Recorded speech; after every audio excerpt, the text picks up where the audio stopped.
بسم اللہ الرحمن الرحیم۔ شروع اللہ کا نام لے کر جو بڑا مہربان نہایت رحم والا ہے۔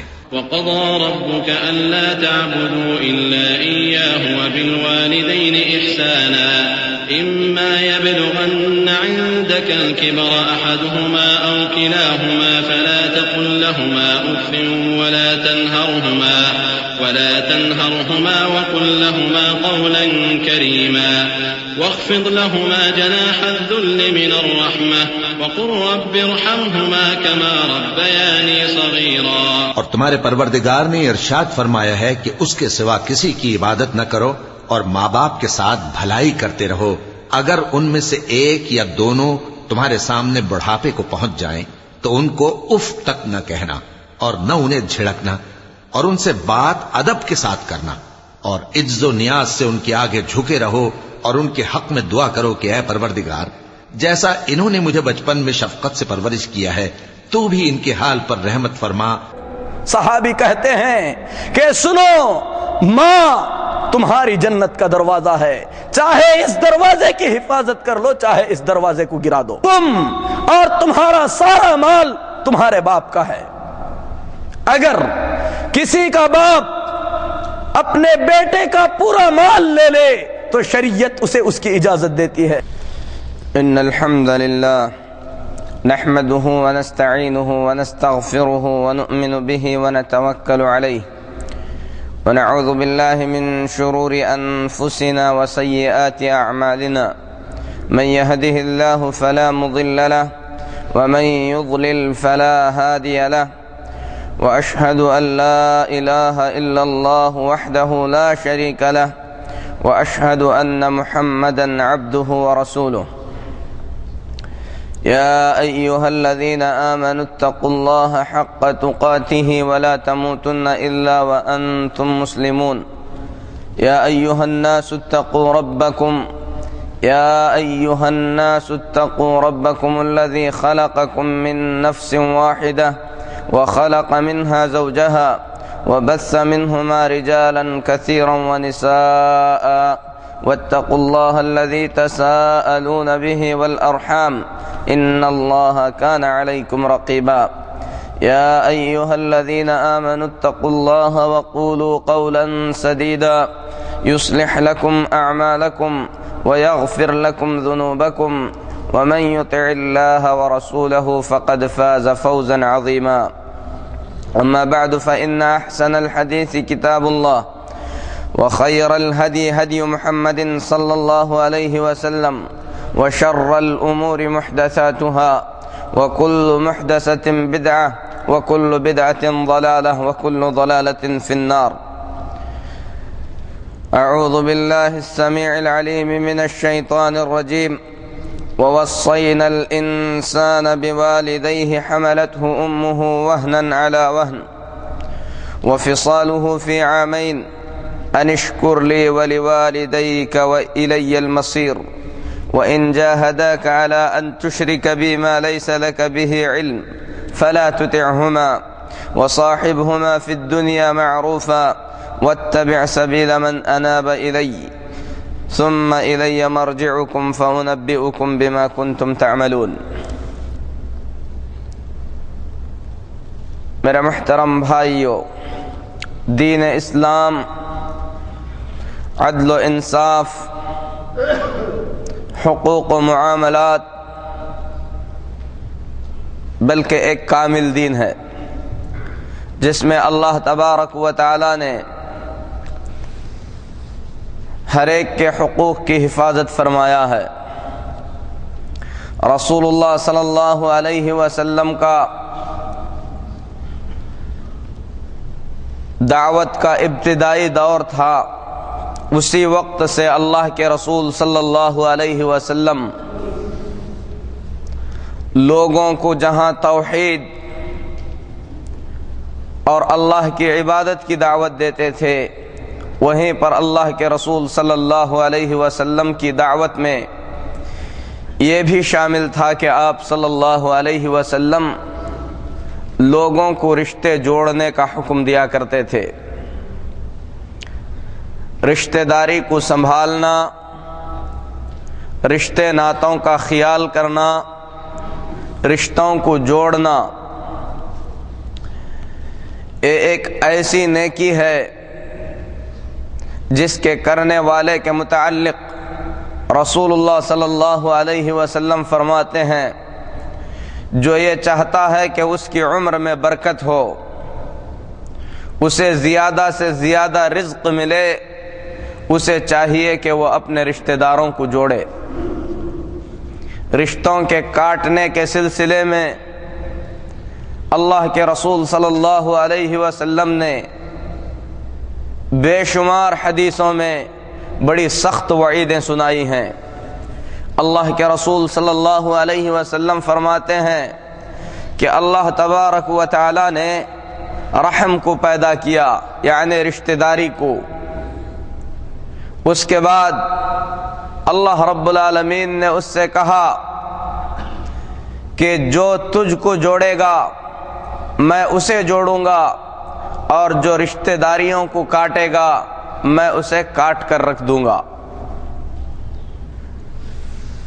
صلہ رحمی، رشتہ داری کا احترام، رشتہ داریوں کا مقام و مرتبہ اسلام میں بہت اونچا اور بہت بڑا ہے، بلکہ ایسا شخص جو رشتہ داریوں کو کاٹتا ہے، اللہ کے رسول صلی اللہ علیہ وسلم نے ہمیں یہ حکم دیا ہے کہ ہم اس کے ساتھ بھی رشتہ داری کو نبھائے رکھیں۔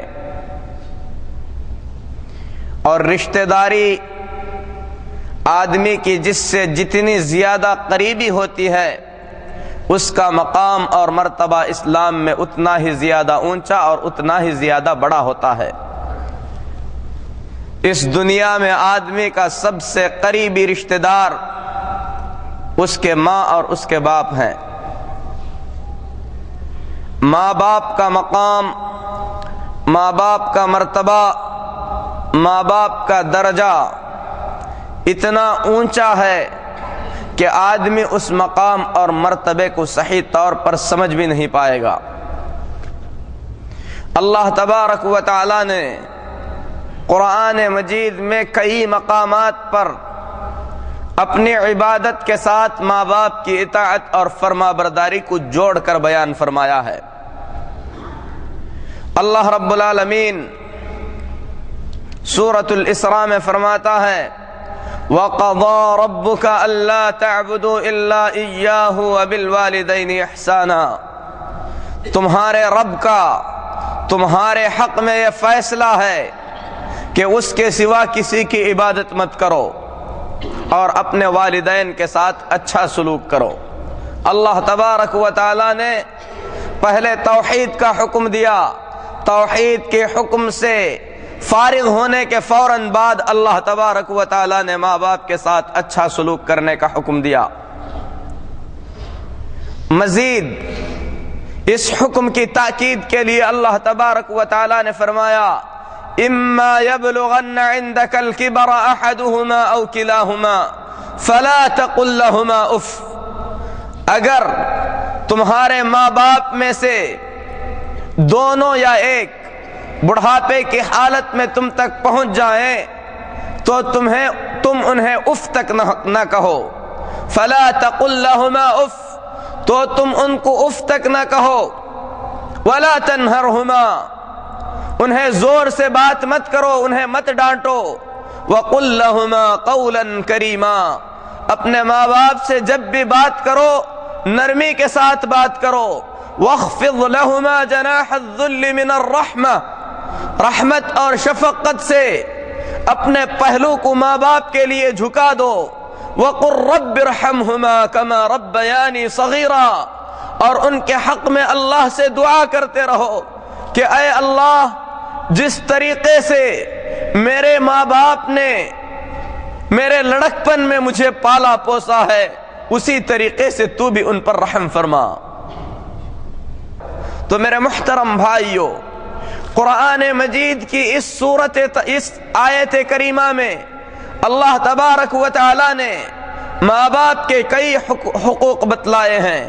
سب سے پہلا حق اللہ تبارک و تعالی نے ماں باپ کے ساتھ حسن سلوک کرنے کا بتلایا ہے۔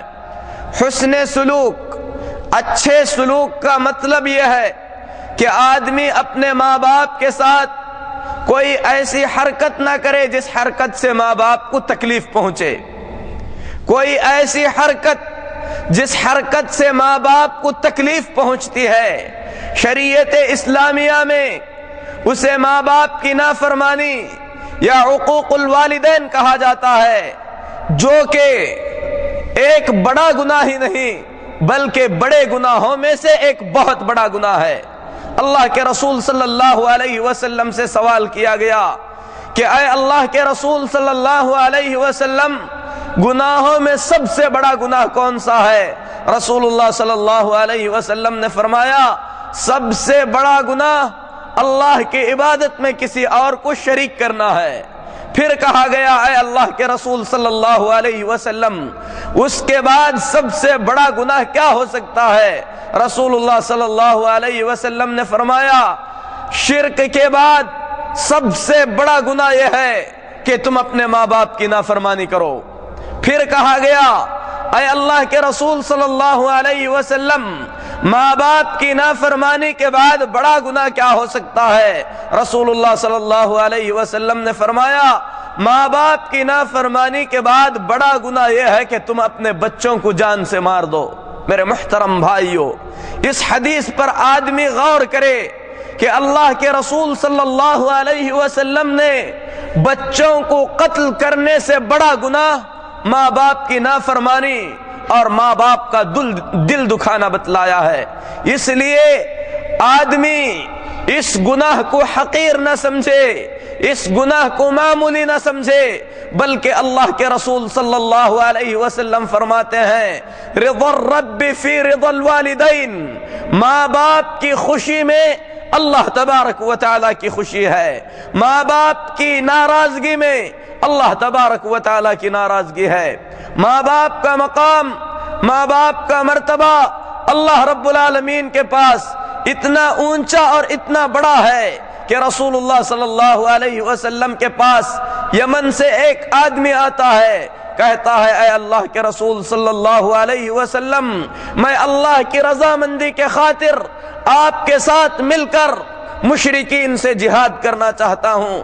اللہ کے رسول صلی اللہ علیہ وسلم فرماتے ہیں کہ کیا تیرے ماں باپ زندہ ہیں؟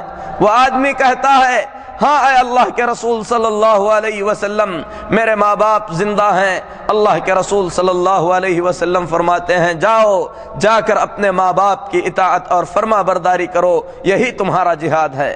دوسری روایت میں اللہ کے رسول صلی اللہ علیہ وسلم کے پاس ایک آدمی آتا ہے، کہتا ہے اے اللہ کے رسول صلی اللہ علیہ وسلم، میں آپ کے ساتھ مل کر جہاد کرنا چاہتا ہوں۔ رسول اللہ صلی اللہ علیہ وسلم اس سے پوچھتے ہیں تیری ماں باحیات ہے؟ وہ آدمی کہتا ہے ہاں اللہ کے رسول صلی اللہ علیہ وسلم، میری ماں زندہ ہے۔ رسول اللہ صلی اللہ علیہ وسلم فرماتے ہیں جاؤ، جا کر اپنی ماں کی خدمت کرو۔ آدمی دوسرے طرف سے آتا ہے، کہتا ہے اے اللہ کے رسول صلی اللہ علیہ وسلم، اللہ کی رضامندی کے خاطر میں آپ کے ساتھ مل کر دشمن سے لڑنا چاہتا ہوں، مجھے اجازت دے دیجئے۔ اللہ کے رسول صلی اللہ علیہ وسلم فرماتے ہیں تیری ماں زندہ ہے؟ وہ صحابی کہتے ہیں ہاں اے اللہ کے رسول صلی اللہ علیہ وسلم، میری ماں باحیات ہے۔ رسول اللہ صلی اللہ علیہ وسلم فرماتے ہیں تم اپنے ماں باپ کی اطاعت اور خدمت کرو۔ آدمی تیسری طرف سے رسول اللہ صلی اللہ علیہ وسلم کے سامنے سے آتا ہے، کہتا ہے اے اللہ کے رسول صلی اللہ علیہ وسلم، میں آپ کے ساتھ مل کر جہاد کرنا چاہتا ہوں، مجھے جہاد کی اجازت دے دیجئے۔ اللہ کے رسول صلی اللہ علیہ وسلم فرماتے ہیں کہ تمہاری ماں زندہ ہے؟ صحابی کہتے ہیں ہاں اے اللہ کے رسول صلی اللہ علیہ وسلم، میری ماں زندہ ہے۔ رسول اللہ صلی اللہ علیہ وسلم فرماتے ہیں اس کے قدموں کو لازم پکڑو، اللہ تبارک و تعالیٰ نے اس کی قدموں کے نیچے جنت کو رکھا ہے۔ اللہ کے رسول صلی اللہ علیہ وسلم سے پوچھا گیا اے اللہ کے رسول صلی اللہ علیہ وسلم، میری سب سے زیادہ حسن صحبت یعنی نیکی کا حقدار کون بن سکتا ہے؟ رسول اللہ صلی اللہ علیہ وسلم نے فرمایا سب سے زیادہ تمہاری نیکی اور بھلائی کا حقدار، تمہاری ماں ہے۔ صحابی نے کہا اے اللہ کے رسول صلی اللہ علیہ وسلم پھر کس کا مقام ہے؟ رسول اللہ صلی اللہ علیہ وسلم نے فرمایا پھر تمہارے ماں کا مقام ہے۔ پھر صحابی نے پوچھا اے اللہ کے رسول صلی اللہ علیہ وسلم پھر کس کا مقام ہے؟ رسول اللہ صلی اللہ علیہ وسلم نے فرمایا پھر تمہارے ماں کا مقام ہے۔ صحابی نے کہا اے اللہ کے رسول صلی اللہ علیہ وسلم پھر کس کا درجہ ہو سکتا ہے؟ رسول اللہ صلی اللہ علیہ وسلم نے فرمایا کہ پھر تمہارے باپ کا درجہ ہو سکتا ہے۔ میرے محترم بھائیو، ماں باپ کی اطاعت، ماں باپ کی فرما برداری انسان کو وہ مقام عطا فرماتی ہے جس مقام کا انسان تصور بھی نہیں کر سکتا۔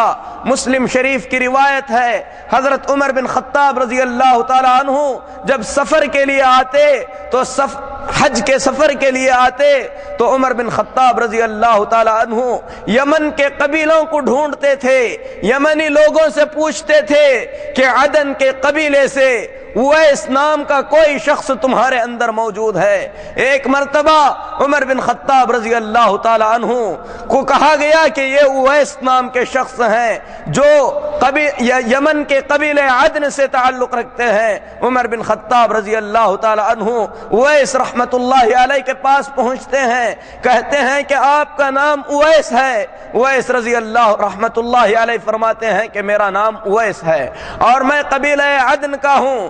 حضرت عمر رضی اللہ تعالی عنہ فرماتے ہیں کیا یہ بات صحیح ہے کہ اللہ تبارک و تعالی نے آپ کو برس کی بیماری میں مبتلا کیا تھا؟ یعنی وہ بیماری جس بیماری میں انسان کے جلد کی رنگت بدل کر سفید شکل اختیار کر لیتی ہے۔ کہتے ہیں کہ ہاں مجھے برس کی بیماری تھی۔ حضرت عمر رضی اللہ تعالی عنہ فرماتے ہیں تمہاری بیماری دور ہو چکی ہے لیکن تمہارے جسم میں 1 درہم کے برابر جگہ ایسی باقی ہے جہاں تک ابھی تک اس مرض کا نشان ہے۔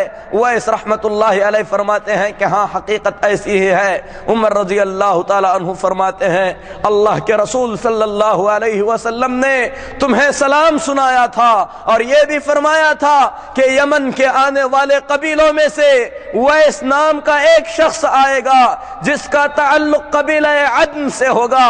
وہ آدمی اپنے ماں کا بہت ہی زیادہ خیال رکھنے والا آدمی ہے۔ اللہ تبارک و تعالی نے اسے برس کی بیماری میں مبتلا کیا تھا، اس کی بیماری دور ہو چکی ہے اور اس کے جسم پر 1 درہم کے برابر جگہ ابھی بھی ایسی موجود ہے جس میں برس کی بیماری ہے۔ اس کی ماں کی اطاعت اور فرما برداری کی وجہ سے اللہ تبارک و تعالی نے اس کے درجے کو اتنا اونچا کیا ہے کہ اللہ سے وہ جو بھی مانگتا ہے اللہ تبارک و تعالی ضرور اسے عطا کرتا ہے۔ اے عمر اگر اویس سے تمہاری ملاقات ہو جائے اور وہ تمہارے حق میں مغفرت کی دعا کر سکے تو ایسا ضرور کرانا۔ عمر رضی اللہ تعالی عنہ پوری حدیث بیان کر کے اویس رضی اللہ تعالی عنہ سے کہتے ہیں کہ میرے لیے مغفرت کی دعا کیجئے۔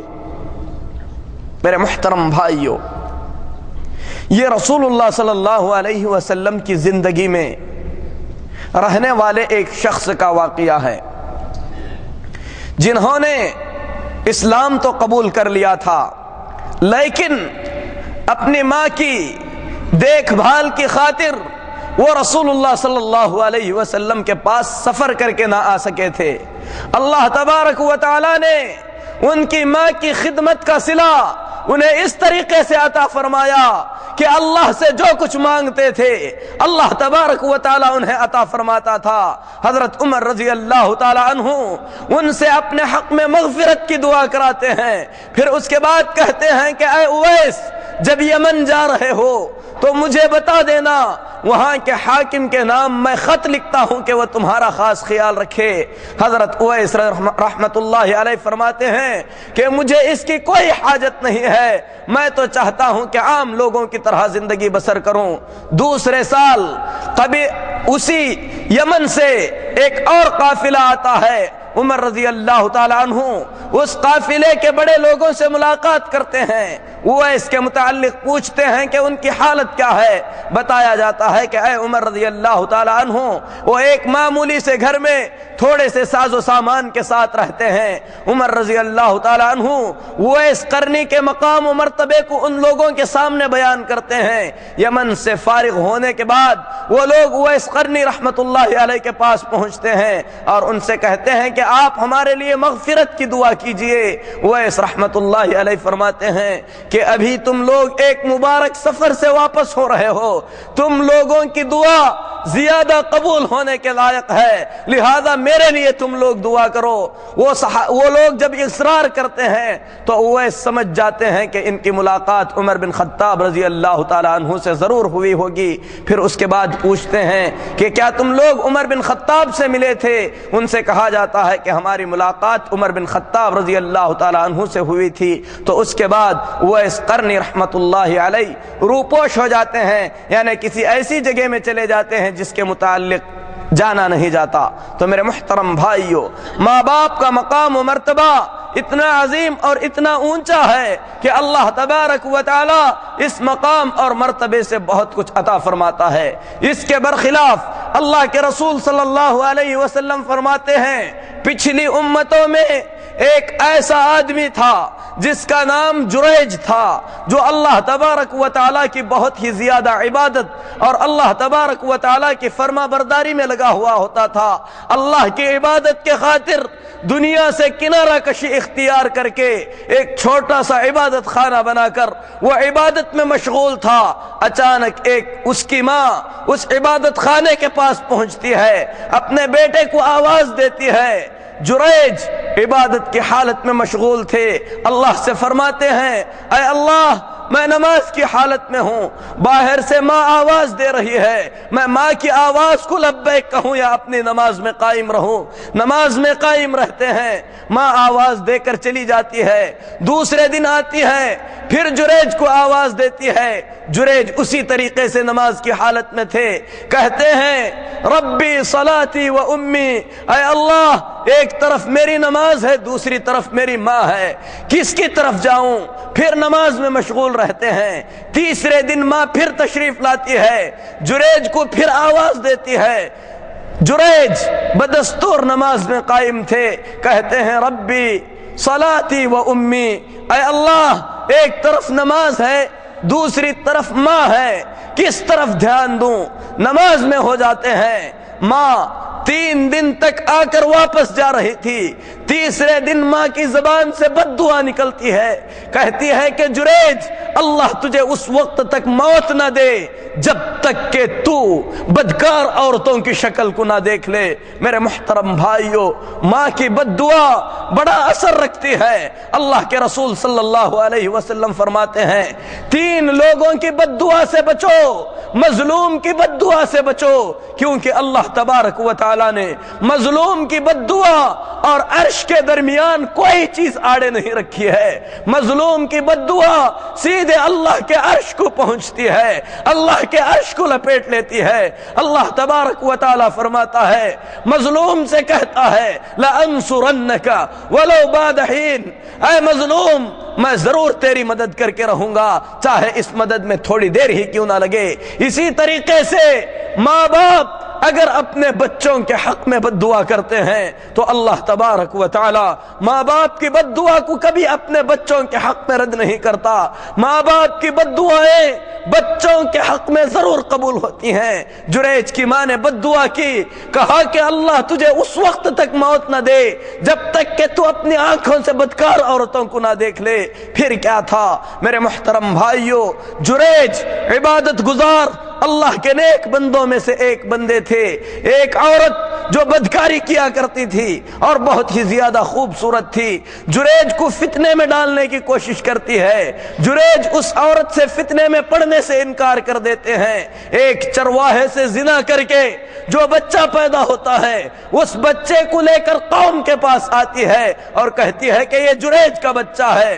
میرے محترم بھائیو، قوم کے لوگ طیش میں آ جاتے ہیں، جریج کے عبادت خانے کو ڈھا دیا جاتا ہے، جریج کو مارنے پیٹنے پیٹنے لگتے ہیں۔ جریج کہتے ہیں کہ ماجرا کیا ہے؟ کہتے ہیں کہ تم نے اس عورت کے ساتھ بدکاری کی ہے اور یہ اس بدکاری کا نتیجہ ہے۔ جریج کہتے ہیں کہ بچے کو لایا جائے، پھر اس کے بعد 2 رکعت نماز پڑھتے ہیں، بچے کے پیٹ پر انگلی رکھتے ہیں، کہتے ہیں کہ بچے بتا تیرا باپ کون ہے۔ میرے محترم بھائیو، اللہ تبارک و تعالی بچے کو زبان دے دیتا ہے، بچہ کہتا ہے کہ فلاں چرواہا میرا راعی ہے، میرا باپ ہے۔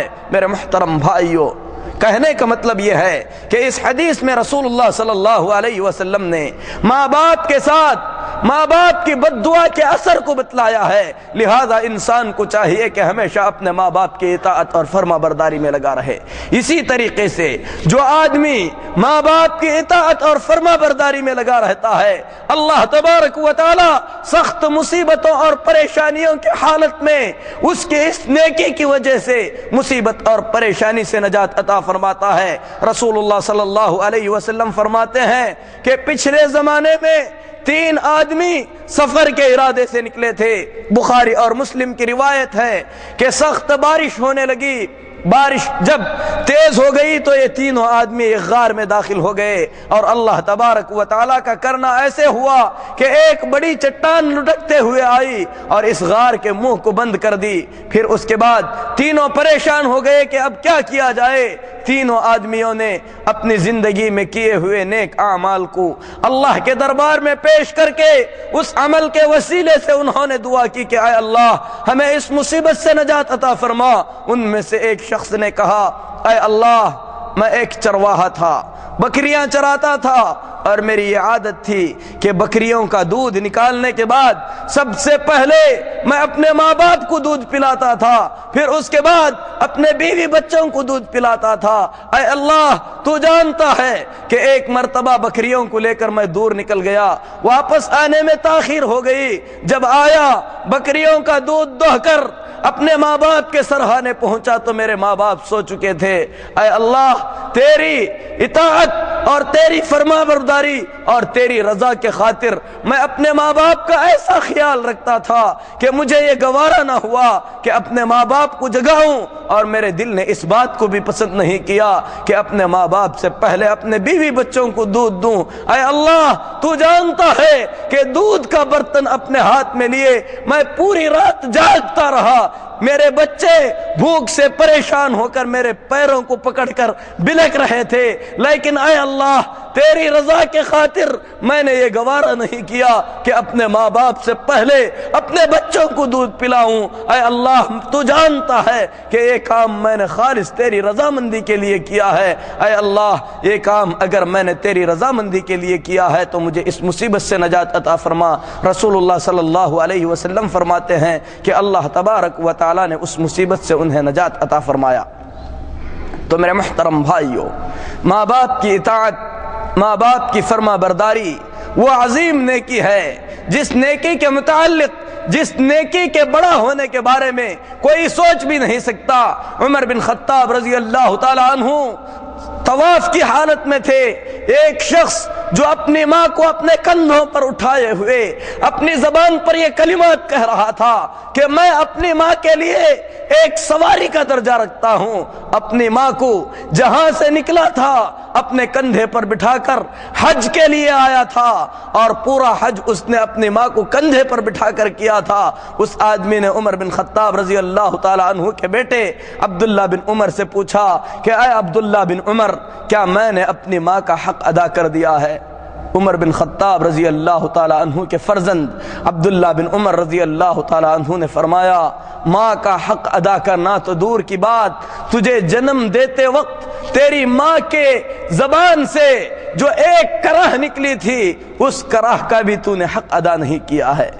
اسی لیے اللہ کے رسول صلی اللہ علیہ وسلم فرماتے ہیں کہ انسان جو چاہے کر لے وہ اپنے ماں باپ کے حق کو کبھی بھی ادا نہیں کر سکتا۔ اسی لیے رسول اللہ صلی اللہ علیہ وسلم نے فرمایا ہر حال میں اپنے ماں باپ کی اطاعت اور فرما برداری کرو۔ صحابہ نے کہا اے اللہ کے رسول صلی اللہ علیہ وسلم، اگر میرے ماں باپ مجھ پر ظلم کریں کیا اس وقت بھی میں ان کی اطاعت کروں؟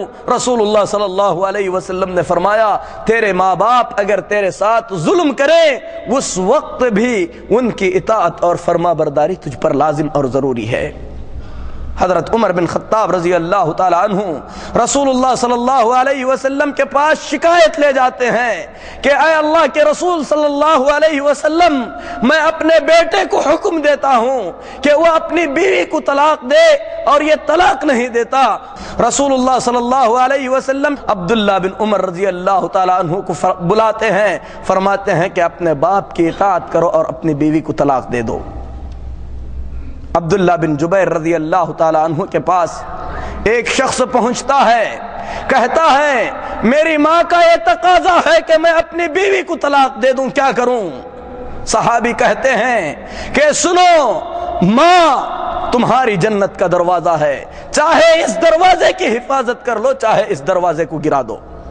میرے محترم بھائیو، ماں باپ کا مقام، ماں باپ کا مرتبہ اس قدر اونچا اور اس قدر بڑا ہے کہ وہ حدیث جس میں رسول اللہ صلی اللہ علیہ وسلم نے منبر کے زینے پر قدم رکھتے ہوئے آمین کہا تھا، اس میں آپ نے حضرت جبرائیل علیہ السلام نے بد دعا کی تھی کہ اللہ ہلاک کرے ایسے آدمی کو جس نے اپنے ماں باپ کو بڑھاپے کی حالت میں پایا اور ان کی خدمت کر کے جنت میں داخل نہ ہو سکا۔ رسول اللہ صلی اللہ علیہ وسلم نے اس بد دعا پر آمین کہی تھی۔ اسی طریقے سے رسول اللہ صلی اللہ علیہ وسلم فرماتے ہیں رغم انفہ رغم انفہ رغم انفہ، اس کا برا ہو، اس کا برا ہو، اس کا برا ہو۔ صحابہ نے کہا اے اللہ کے رسول صلی اللہ علیہ وسلم، وہ کون ہے جس کا برا ہونے کے بارے میں آپ فرما رہے ہیں؟ رسول اللہ صلی اللہ علیہ وسلم نے فرمایا یہ وہ بدبخت ہے جس کے ماں باپ بڑھاپے کی حالت میں اس تک پہنچے اور وہ ان کی خدمت کر کے جنت میں داخل نہ ہو سکے۔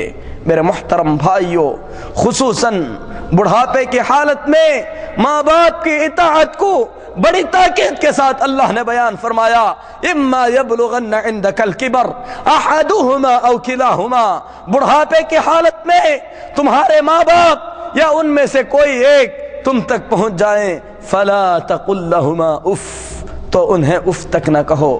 مفسرین کہتے ہیں کہ اگر لوگوں کی زبانوں پر کلمہ اف کے سوا کوئی اور کلمہ چھوٹا ہوتا تو اللہ تبارک و تعالی اس کلمے کو بھی ضرور بیان کیا ہوتا۔ اف کا مطلب کیا ہے؟ بعض مفسرین کہتے ہیں کہ اگر تمہارے ماں باپ تم سے کسی چیز کا مطالبہ کریں اور تم اس چیز کو لانا چاہتے ہو لیکن اس چیز کو انجام دینے سے پہلے تم کسی اپنی کھوئی ہوئی چیز پر افسوس کرتے ہوئے اف کہہ رہے ہو تو اللہ تبارک و تعالی اس سے بھی منع کرتا ہے۔ ایک صحابی رسول اللہ صلی اللہ علیہ وسلم کے پاس پہنچتے ہیں، کہتے ہیں اے اللہ کے رسول صلی اللہ علیہ وسلم، میرے بیوی بھی ہیں، بچے بھی ہیں، میرے پاس مال بھی ہے، میرے والد چاہتے ہیں کہ میرا مال مجھ سے لے لیں۔ اللہ کے رسول صلی اللہ علیہ وسلم نے فرمایا تم اور تمہارا سارا مال تمہارے باپ کا ہے۔ اگر کسی کا باپ اپنے بیٹے کا پورا مال لے لے تو شریعت اسے اس کی اجازت دیتی ہے۔ میرے محترم بھائیو، یہاں پر کھڑے ہو کر ہمیں سوچنا چاہیے کہ اس مبارک مہینے میں ہم میں سے کتنے ایسے شخص ہیں جو اپنے ماں باپ کو ناراضگی کی حالت میں رکھے ہوئے ہیں۔ اللہ کی قسم، ماں باپ کی ناراضگی، ماں باپ کا غصہ، ماں باپ کی نافرمانی وہ گناہ ہے جس کو اللہ کے رسول صلی اللہ علیہ وسلم نے شرک کے بعد سب سے بڑا گناہ قرار دیا ہے۔ زندگیاں باقی ہیں، اس لیے میرے محترم بھائیو، جس شخص نے شیطان کے وسوسے میں آ کر اپنے ماں باپ کو ناراض کیا ہے اسے چاہیے کہ گڑ گڑا کر اپنے ماں باپ سے اس کی معافی مانگے، اللہ تبارک و تعالیٰ کو راضی کرنے کی کوشش کرے، کیونکہ یہ دنیا ہے اور یہ بھی جان لے کہ ہر ماں ہر باپ جب بچہ ندامت اور شرمندگی کے ساتھ ان کے پاس پہنچ کر معافی مانگتا ہے تو اپنے دلوں سے اپنے بچے کو معاف کر دیتے ہیں۔ اس لیے میرے محترم بھائیوں، موت کے آنے سے پہلے اپنے ماں باپ کو راضی کرنے کی کوشش کرو۔ اور ہم میں سے جن کے ماں باپ کا انتقال ہو چکا ہے، ماں باپ کے انتقال کے بعد ماں باپ کے ساتھ حسن سلوک ختم نہیں ہوتا، بلکہ ماں باپ کے انتقال کے بعد بھی آدمی پر ضروری ہو جاتا ہے کہ اپنے ماں باپ کے ساتھ حسن سلوک کرتا رہے۔ اللہ کے رسول صلی اللہ علیہ وسلم سے سوال کیا گیا، اے اللہ کے رسول صلی اللہ علیہ وسلم، جس کے ماں باپ کا انتقال ہو جائے وہ اپنے ماں باپ کے ساتھ کس طریقے سے حسن سلوک کرے؟ رسول اللہ صلی اللہ علیہ وسلم نے فرمایا کہ ان کے ساتھ حسن سلوک یہ ہے کہ ان کے لیے رحمت اور مغفرت کی دعا کرے، ان کے لیے گناہوں کے بخشش کی دعا کرے، ان کی طرف سے صدقہ و خیرات کرے۔ وہ لوگ جو کسی سے وعدہ کیے ہوئے ہیں اس کے وعدے کو پورا کرے، ان کی جو رشتہ داریاں ہیں ان رشتہ داریوں کو جوڑنے کی کوشش کریں۔ ماں باپ کے ساتھ حسن سلوک میں یہ بھی داخل ہے کہ ماں باپ جس سے محبت کرتے تھے اپنے دلوں میں ان کی محبت کو بسائیں اور ان سے نیک سلوک کرنے کی کوشش کریں۔ عبداللہ بن عمر رضی اللہ تعالی عنہ سفر میں تھے، ایک شخص دوڑتا ہوا آیا، عرب کا دیہاتی اور بدو تھا۔ عبداللہ بن عمر رضی اللہ تعالی عنہ نے اپنی سواری اور اپنا عمامہ اس آدمی کو دے دیا جو لوگ سفر میں تھے۔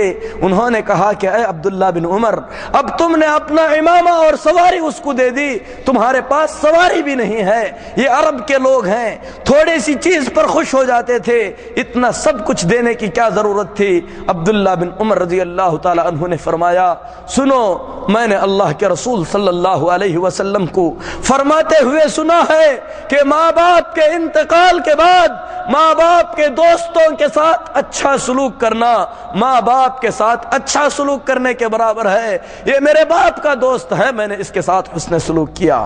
میرے محترم بھائیوں، اسی طریقے سے ایک عورت رسول اللہ صلی اللہ علیہ وسلم کے پاس پہنچتی ہے، حدیث بخاری میں بھی ہے، مسلم میں بھی ہے، کہتی ہے اے اللہ کے رسول صلی اللہ علیہ وسلم، اچانک میری ماں کا انتقال ہو گیا، وہ صدقہ و خیرات نہیں کر سکی، اگر میں اس کی طرف سے صدقہ و خیرات کروں تو کیا یہ قابل قبول ہوگا؟ رسول اللہ صلی اللہ علیہ وسلم نے فرمایا کہ صدقہ و خیرات کر سکتی ہو۔ عورت کہتی ہے اے اللہ کے رسول صلی اللہ علیہ وسلم، میری ماں پر حج فرض تھا، وہ حج نہیں کر سکی، کیا میں اس کی طرف سے حج کر سکتی ہوں؟ رسول اللہ صلی اللہ علیہ وسلم فرماتے ہیں کہ اپنے ماں باپ کی طرف سے حج کرو۔ اسی طریقے سے میرے محترم بھائیوں، اللہ کے پیارے رسول محمد صلی اللہ علیہ وسلم جب پیدا ہوئے یتیم تھے، آپ کے ماں باپ آپ صلی اللہ علیہ وسلم کے بچپن میں ہی انتقال کر چکے تھے۔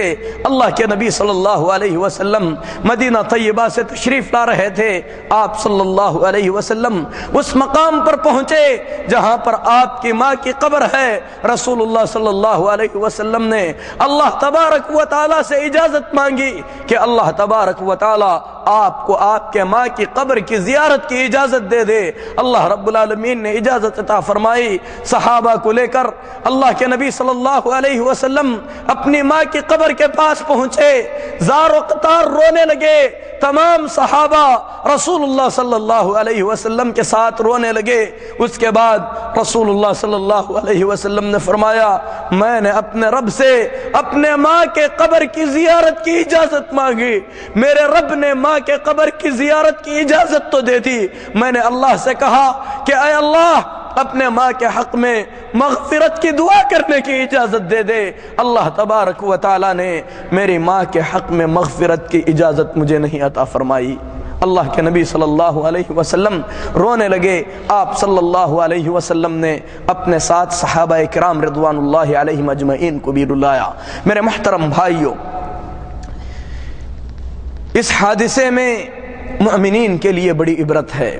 جس کے ماں باپ زندہ ہیں اور اللہ نہ کرے وہ شرک اور ضلالت میں مبتلا ہیں، تو ان کے ساتھ سب سے بڑا حسن سلوک یہ ہو سکتا ہے کہ آدمی کوشش کر کے اپنے ماں باپ کو شرک سے دلدل سے نکالنے کی کوشش کرے، چاہے وہ شرک اولیاء کے ساتھ کیا جا رہا ہو، مزاروں کے ساتھ کیا جا رہا ہو، شرک ہے۔ اگر آدمی شرک کی حالت میں اس دنیا سے نکل جاتا ہے، اللہ تبارک و تعالی اس کے لیے اپنے قانون کو نہیں بدلتا۔ اللہ رب العالمین نے مشرک پر جنت کو حرام کر دیا ہے، یہاں تک کہ اللہ کے نبی صلی اللہ علیہ وسلم کے والدین کے متعلق بھی رسول اللہ صلی اللہ علیہ وسلم نے فرمایا کہ اللہ کا یہ قانون نہیں بدلا گیا۔ لہذا انسان کو چاہیے کہ اس کی کوشش کرے۔ اور اس سلسلے میں ابو ہریرہ رضی اللہ تعالیٰ عنہ کا واقعہ بیان کر کے میں اپنے خطبے کو ختم کرتا ہوں۔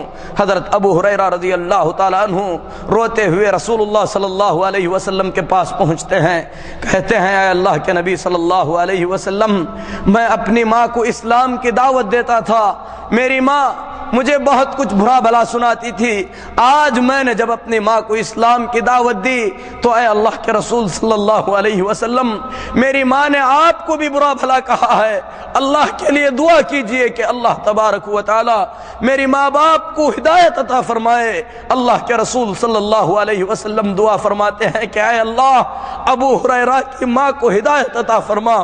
ابو ہریرہ رضی اللہ تعالیٰ عنہ رسول اللہ صلی اللہ علیہ وسلم کی اس دعا کو لیے ہوئے خوشی خوشی گھر کے طرف دوڑتے ہیں، دیکھتے ہیں کہ گھر کا دروازہ بند ہے، گھر میں پانی ٹپکنے کی آواز آ رہی ہے، پھر اس کے بعد گھر کا دروازہ کھلتا ہے۔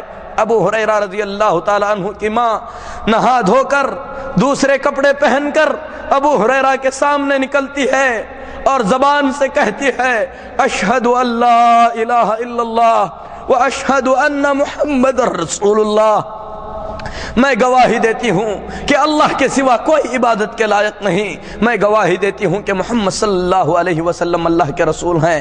ابو ہریرہ رضی اللہ تعالیٰ عنہ روتے ہوئے رسول اللہ صلی اللہ علیہ وسلم کے پاس پہنچتے ہیں، کہتے ہیں اے اللہ کے رسول صلی اللہ علیہ وسلم، اللہ نے آپ کی دعا کو سن لیا، ابو ہریرہ کی ماں کو اللہ تعالیٰ نے ہدایت عطا فرمائی۔ اے اللہ کے رسول صلی اللہ علیہ وسلم دعا کیجئے کہ اللہ تبارک و تعالی مؤمنین کے دلوں میں ابو ہریرہ اور ابو ہریرہ کی ماں کی محبت کو بسا دے۔ اللہ کے رسول صلی اللہ علیہ وسلم نے دعا کی کہ اے اللہ مومنوں کے دلوں میں ابو ہریرہ اور ابو ہریرہ کی ماں کی محبت کو ڈال دے۔ ابو ہریرہ رضی اللہ تعالیٰ عنہ فرماتے ہیں کہ اس کے بعد جس مسلمان سے بھی میری ملاقات ہوئی میں نے محسوس کیا کہ وہ مجھ سے محبت کرتا ہے۔ اے اللہ ہم بھی گواہی دیتے ہیں کہ ابو ہریرہ رضی اللہ تعالیٰ عنہ سے محبت کرتے ہیں، تمام صحابہ سے محبت کرتے ہیں، تیرے نبی سے محبت کرتے ہیں۔ اے اللہ اس نیک عمل کے وسیلے سے